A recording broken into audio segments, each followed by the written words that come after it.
Okay, तो चलो एक क्वेश्चन है regarding to the density. Question है what is the density of carbon dioxide at STP. एक रैंडम क्वेश्चन है कि कार्बन डाइऑक्साइड गैस है, अब इस गैस की डेंसिटी क्या होगी एसटीपी। अब कंडीशन तो एसटीपी है और हमें डेंसिटी फाइंड करनी है, तो आपको याद होगा कि डेंसिटी का जो फार्मूला है वो है P, ठीक है, now that is P m upon R N T, ठीक। अच्छा, इस केस में P आप जानते हैं प्रेशर है, प्रेशर बढ़ेगा तो डेंसिटी बढ़ेगी। प्रेशर फिलहाल तो मैंने एसटीपी लिया हुआ है, पर मैं एक पॉइंट क्लियर कर रहा हूँ कि प्रेशर बढ़ेगा तो डेंसिटी बढ़ेगी, क्योंकि प्रेशर और डेंसिटी डायरेक्टली प्रोपोर्शनल है। क्यों? क्योंकि जब प्रेशर बढ़ाएंगे तो वॉल्यूम कम होगा, वॉल्यूम कम होगा तो फिर आप जानते हैं डेंसिटी क्या होती है, बढ़ती है। अच्छा, टेम्परेचर और डेंसिटी आपस में इन्वर्स हैं। टेम्परेचर बढ़ेगा तो वॉल्यूम बढ़ेगा, और वॉल्यूम बढ़ा तो डेंसिटी कम हो जाएगी, तो डेंसिटी टेम्परेचर के साथ इन्वर्स है। अब गैस क्योंकि कार्बन डाइऑक्साइड है, तो ज़रा देखें कि D is equal to pressure जो है वो होगा 1 atm multiplied by the molar mass of the carbon dioxide that is 44, और R और T का जो प्रोडक्ट है, क्योंकि कंडीशन स्टैंडर्ड है, तो R और T का जो प्रोडक्ट होगा वो 22.4 आएगा। आई थिंक ये बात भी समझ गए होंगे। अच्छा, इस क्वेश्चन का जो अप्रॉक्सीमेट आंसर है, इस क्वेश्चन का जो अप्रॉक्सीमेट आंसर है वो है 2, और यूनिट होगा ग्राम पर डेसीमीटर क्यूब, या फिर आप इसको लिख सकते हैं 2 ग्राम पर लीटर, 2 ग्राम पर लीटर भी लिख सकते हैं, क्योंकि डेसीमीटर क्यूब और लीटर दोनों इक्विवेलेंट होते हैं। So that's the way how we are going for the density. Actual answer इसका 1.9 की रेंज में रहेगा, लेकिन अप्रॉक्सीमेट की जाए तो ये 2 के इक्वल होगा। पर आप जानते हैं कि 44 को 22 से हम डिवाइड कर रहे हैं, पर 0.4 की वजह से थोड़ा बहुत फर्क आएगा कैलकुलेशन में। तो आई होप कि आप ये क्वेश्चन समझ रहे होंगे कि डेंसिटी कैसे फाइंड करते हैं। अब इस क्वेश्चन को गौर से देखें, ये जो 44 है ये कार्बन डाइऑक्साइड का मोलर मास है, 22.4 है ये किसी भी गैस का मोलर वॉल्यूम है। याद रखो कि density of a gas at STP अगर आप फाइंड कर रहे हैं, किसी भी गैस की डेंसिटी अगर स्टैंडर्ड कंडीशंस पे फाइंड कर रहे हैं, तो ऐसी सूरत में एक सर्टेन फार्मूला बनेगा, सिंपल फार्मूला बनेगा, और फार्मूला है कि molar mass of the gas divided by molar volume of the gas.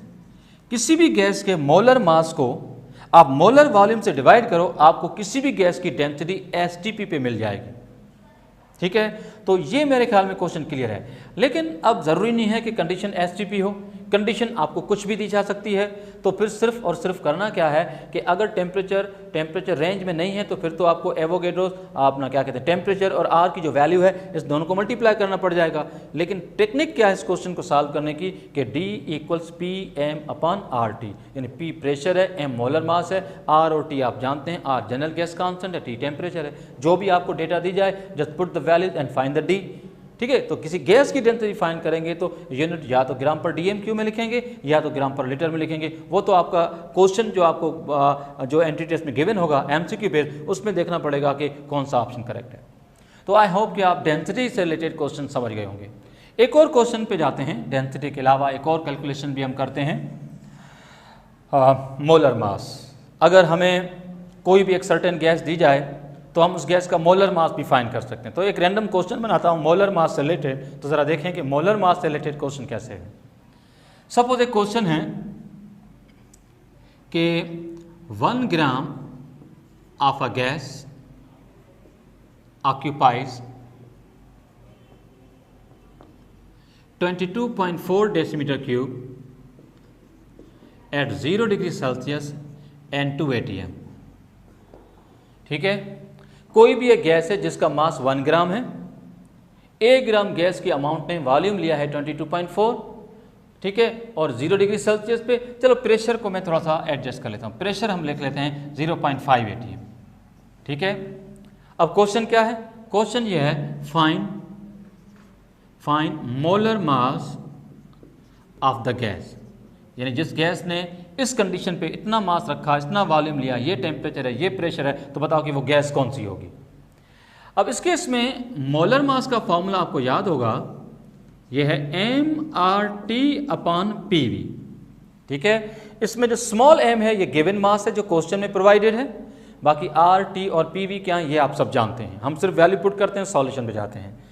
तो अब देखिए कि m is equal to given mass जो क्वेश्चन में है वो है 1 ग्राम, आर और टी का जो प्रोडक्ट है वो होगा 22.4, ठीक है 22.4 होगा, और पीवी जो है उसमें आप देख सकते हैं कि प्रेशर जो है वो है 0.5, ठीक है, और आप देख सकते हैं कि वॉल्यूम जो है वो है 22.4, वॉल्यूम कितना है 22.4, ठीक। अब 22.4 और 22.4 ये तो दोनों कैंसिल हो जाएंगे, बाकी आप देखेंगे 1 को डिवाइड करें 0.5 से तो आपका आंसर आएगा 2 यूनिट। इस केस में जो होगा वो होगा ग्राम पर मोल, क्योंकि आपने मोलर मास फाइंड किया है।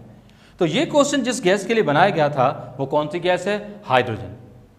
हम इसी तरह से किसी भी गैस का मोलर मास फाइंड कर सकते हैं जब आपको किसी भी गैस की अमाउंट गिवन हो मास वाइज, ठीक है, और किसी भी गैस का जो वॉल्यूम, टेम्परेचर और प्रेशर गिवन है तो किसी भी गैस का मोलर मास भी फाइंड कर सकते हैं।